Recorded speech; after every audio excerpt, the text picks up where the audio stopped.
hari ini kita akan ke Selimum untuk mengecek karena ada informasi di sana ada masyarakat yang rumahnya sangat tidak layak huni.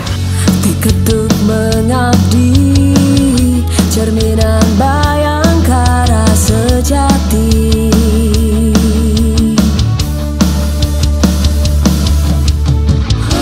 Walau terik sinar belum bayangi, hujan badai melimuti,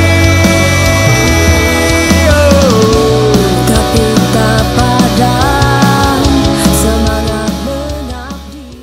Nanti kita rehat boleh ya, kita perbaiki dikit dan nanti juga agak nyaman buat ibu karena semuanya ya.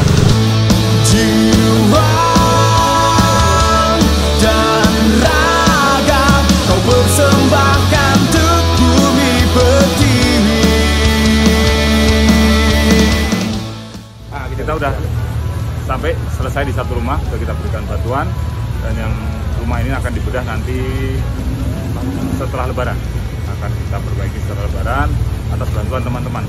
Ini adalah kita sampaikan kepada rekan-rekan siapa yang mau ikut bergabung dalam kue surga. Ini adalah bentuk bantuan kita di dunia, tapi insya Allah akan mendapatkan pahala dari Allah SWT. Dan raga kau persembahkan untuk bumi pertiwi. Tak akan pernah lelah meski rintangan. Kita sudah datang ke dua tempat, dua-duanya adalah janda, dengan dua-duanya punya 7 anak. Mereka tidak punya pekerjaan dan tinggal di rumah yang seperti ini. Insya Allah dengan bantuan teman-teman akan dilakukan pembenahan, dibedah rumah ini menjadi baik lagi. Terima kasih banyak kepada Bapak Kapolda Aceh. Terima kasih.